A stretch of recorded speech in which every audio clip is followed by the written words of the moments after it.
ഈ വീട്ടിലെ ഗൃഹനാഥന്റെ കഴിവിനനുസരിച്ച് ഗൃഹനാഥന് ഒരു അഭിവൃദ്ധിയില്ല. ഈ വീടിനെ സംബന്ധിച്ചിടത്തോളം എത്ര പൈസ വന്നാലും 10 പൈസ അവരുടെ കയ്യിൽ നിൽക്കാതെ ഇവർക്ക് നഷ്ടപ്പെട്ടു പോകുന്ന ഒരവസ്ഥയുണ്ട്. വലിയ കടബാധ്യതയിലേക്ക് പോകാനും ഈ വീട് കാരണമാകും. നമ്മൾ കൺസൾട്ടിങ്ങിനായിട്ട് പോകുമ്പോൾ ഒരു വീട്ടിൽ ചെല്ലുമ്പോൾ നമ്മൾ ആദ്യം അവരുടെ ഡേറ്റ് ഓഫ് ബർത്തോ നാളോ ഒന്നും വാങ്ങിക്കില്ല.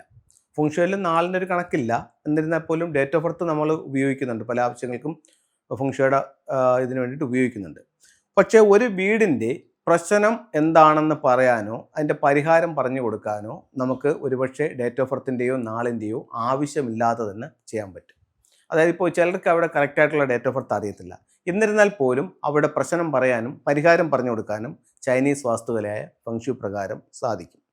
ഒരു വീട്ടിലേക്ക് ഞാൻ കടന്നു ചെന്നു. ഇതാണ് അവരുടെ വീടിൻ്റെ പ്ലാൻ, ഒരു റഫ് പ്ലാൻ ഞാനിവിടെ വരച്ചിരിക്കുകയാണ്. അപ്പോൾ ഇതിൻ്റെ കാര്യങ്ങൾ ഞാനൊന്ന് പറയാം. ഇത് ഇത്രയും പുറമേ കാണുന്ന ഔട്ട്ലൈൻ ഇവരുടെ മതിൽക്കെട്ടാണെന്ന് കരുതുക. ഇതിൽ മതിൽക്കെട്ടിലേക്ക് കടക്കുമ്പോൾ നോർത്ത് വെസ്റ്റ് കോർണറിലാണ് ഇവരുടെ ഗേറ്റ് നിൽക്കുന്നത്. അവരുടെ പോർച്ച് കൊണ്ടുവച്ചിരിക്കുന്നത് സൗത്ത് വെസ്റ്റ് കോർണറിലാണ്. സിറ്റ് ഔട്ടും സൗത്ത് വെസ്റ്റിലാണ്. ഈ മൂലയിലാണ് മെയിൻ ഡോർ ഇരിക്കുന്നത്. അതുപോലെ ഇത് തെക്ക് വശം, ഇത് തെക്ക് കിഴക്ക്. തെക്ക് കിഴക്ക് അവർക്കൊരു ടോയ്ലറ്റ് ഉണ്ട്. കിഴക്ക് വശത്ത് സ്റ്റെയർ കേസും ഒരു കോമൺ ടോയ്ലറ്റും ഉണ്ട്. ഇവരുടെ കിച്ചൺ വന്ന് നിൽക്കുന്നത് വടക്ക് കിഴക്ക് നോർത്ത് ഈസ്റ്റിലാണ്. അതുപോലെ വടക്കിലാണ് ഇവർക്ക് ഈ പറയപ്പെടുന്ന ഡൈനിങ് ഹാൾ നിൽക്കുന്നത്. ഈ വടക്ക് പടിഞ്ഞാറേ മൂല ഇവർക്ക് നഷ്ടപ്പെട്ടു പോയി. ഈ വീടിൻ്റെ പ്രശ്നങ്ങൾ എന്തൊക്കെയാണെന്ന് ഈ പ്ലാൻ നോക്കിക്കൊണ്ട് പറയാൻ പറ്റും. ഒന്നെന്ന് പറഞ്ഞു കഴിഞ്ഞാൽ ഈ വീട്ടിൽ ഒന്നുകിൽ ഗൃഹനാഥ സ്ഥലത്തില്ല, വിദേശത്തായിരിക്കും. രണ്ടെന്ന് പറഞ്ഞു കഴിഞ്ഞാൽ ഈ വീട്ടിലെ ഗൃഹനാഥന്റെ കഴിവിനനുസരിച്ച് ഗൃഹനാഥന് ഒരു അഭിവൃദ്ധിയില്ല. ഗൃഹനാഥൻ ക്ഷയിച്ചുകൊണ്ടിരിക്കുന്ന ഒരവസ്ഥയാണ് ഈ വീടിന്. ഈ വീടിനെ സംബന്ധിച്ചിടത്തോളം എത്ര പൈസ വന്നാലും 10 പൈസ അവരുടെ കയ്യിൽ നിൽക്കാതെ ഇവർക്ക് നഷ്ടപ്പെട്ടു പോകുന്ന ഒരവസ്ഥയുണ്ട്.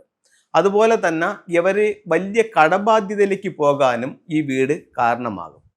ഇവിടെ സ്വർണം നിൽക്കത്തില്ല, ഒന്നുകിൽ അത് വിറ്റുപോകും അല്ലെങ്കിൽ അത് പണയം വെച്ച് പോകും. വീട്ടിൽ പൊതുവെ ആരോഗ്യ സംബന്ധമായിട്ടുള്ള പ്രശ്നങ്ങളുണ്ട്.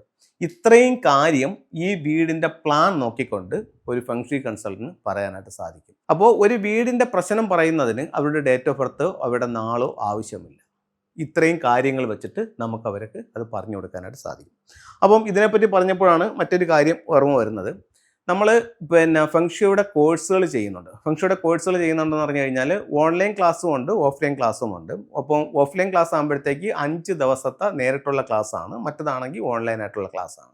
ഇതിൽ ഒരു വീട് പോയി ആ വീടിൻ്റെ ദോഷങ്ങൾ എങ്ങനെ കണ്ടുപിടിക്കും, അതിൻ്റെ പരിഹാരങ്ങൾ എങ്ങനെ കണ്ടുപിടിക്കും. അവർ ഒരു വീട്ടിൽ ചെന്ന് കഴിഞ്ഞാൽ ആ വീട്ടുകാർ പറയാതെ തന്നെ അവരുടെ പ്രശ്നങ്ങൾ എന്തൊക്കെയാണെന്നും അത് എന്തുകൊണ്ടാണ് വന്നതെന്നും അതിന് എന്തൊക്കെ പരിഹാരങ്ങൾ നമുക്ക് ചെയ്ത് അതിനെ കറക്റ്റ് ചെയ്യാമെന്നുമുള്ളത് പറഞ്ഞു കൊടുക്കാൻ നിങ്ങളെ പ്രാപ്തരാക്കും ഈ കോഴ്സിലൂടെ.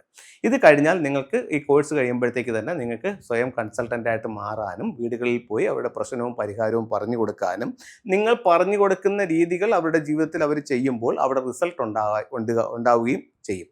അപ്പോൾ അത്തരത്തിലുള്ള ഫെങ്ഷുയുടെ കോഴ്സുകൾ നമ്മൾ ചെയ്യുന്നുണ്ട്. ആവശ്യമുള്ളവർക്ക് നമ്മളെ കോൺടാക്റ്റ് ചെയ്യാവുന്നതാണ്. ഇനി ഞാൻ പറഞ്ഞത് ഈ വീടിൻ്റെ പ്രശ്നങ്ങളാണ് പറഞ്ഞത്. അപ്പോൾ അവരുടെ അടുത്തൊരു ചോദ്യം, ഈ വീട്ടിൽ താമസിക്കുന്നവർ വാടക കെട്ടിടമാണെന്ന് വെച്ചു. സാറേ, നമ്മളിവിടെ വാടകയ്ക്കാണ് താമസിക്കുന്നത്, ഇവിടെ നമുക്കൊന്നും പൊളിച്ചു മാറ്റാനോ മറ്റോ ഒന്നുമുള്ള സൗകര്യമില്ല.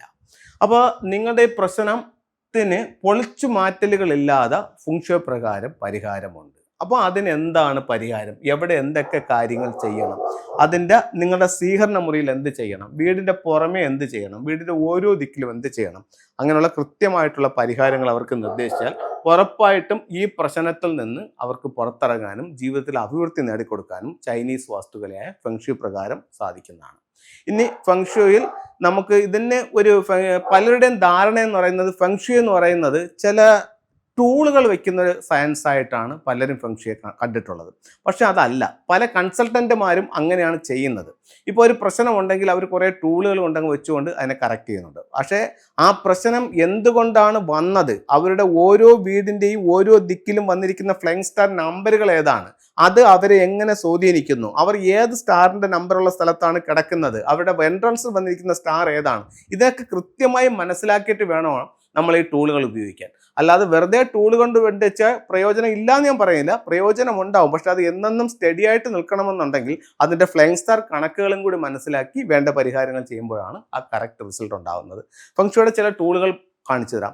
ഇത് നിങ്ങൾക്ക് വാങ്ങിച്ചു വെക്കുമ്പോൾ അതിൻ്റെ റിസൾട്ട് ഉണ്ടാവും. പക്ഷെ അത് എന്നെന്നും നിലനിൽക്കുന്ന രീതിയിൽ അതിനെ കറക്റ്റ് ചെയ്യുകയാണെന്നുണ്ടെങ്കിൽ അതിൻ്റെ ഫ്ലൈയിങ് സ്റ്റാർ കണക്കും കൂടെ കണ്ടുപിടിച്ച് ഒരു കൺസൾട്ടിങ് കൂടെ എടുത്തിട്ടാണ് അതിൻ്റെ കറക്റ്റ് റിസൾട്ട് വരുന്നത്.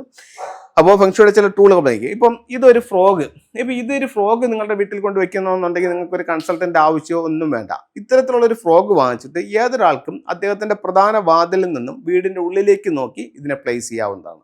അതിനൊരു കൺസൾട്ടന്റ് വേണമെന്നില്ല. അപ്പോൾ ഇത്തരങ്ങൾ ചെയ്യുമ്പോൾ നമ്മളിലേക്കുള്ള ഒരു സാമ്പത്തിക അഭിവൃദ്ധി കൂടും ഈ ഒരു ടൂൾ വെക്കുമ്പോൾ.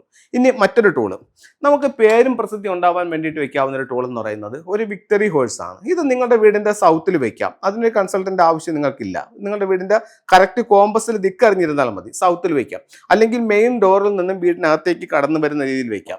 ഇതൊരു അരോന മത്സ്യത്തിന്റെ സ്റ്റാച്ചു ആണ്. ഇത് നിങ്ങളുടെ ലിവിംഗ് റൂമിന്റെ നോർത്തിൽ വെക്കുന്നത് നിങ്ങളുടെ തൊഴിൽ വർദ്ധിപ്പിക്കുമെന്ന് ചൈനീസ് വാസ്തുവിലെ ഫെങ്ഷുയിൽ പറയുന്നു.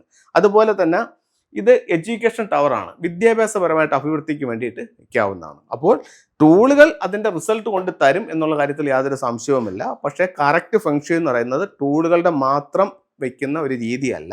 അതിന് അതിൻ്റെതായിട്ടുള്ള ചില കണക്കുകളും കാര്യങ്ങളുമുണ്ട്. അത് കണ്ടുപിടിച്ച് ആ ഫ്ലൈയിങ് സ്റ്റാർ നമ്പറിങ് കണ്ടുപിടിച്ചതിന് ശേഷമാണ് അത് യഥാർത്ഥത്തിൽ ആ വീടിൻ്റെ പ്രശ്നം എന്താണെന്നുള്ളത് നമ്മൾ മനസ്സിലാക്കുന്നത്. അപ്പോൾ എല്ലാവർക്കും എല്ലാ ഐശ്വര്യങ്ങളും ഉണ്ടാവട്ടെ എന്ന് പ്രാർത്ഥിച്ചുകൊണ്ട് നിർത്തുന്നു. നന്ദി, നമസ്കാരം.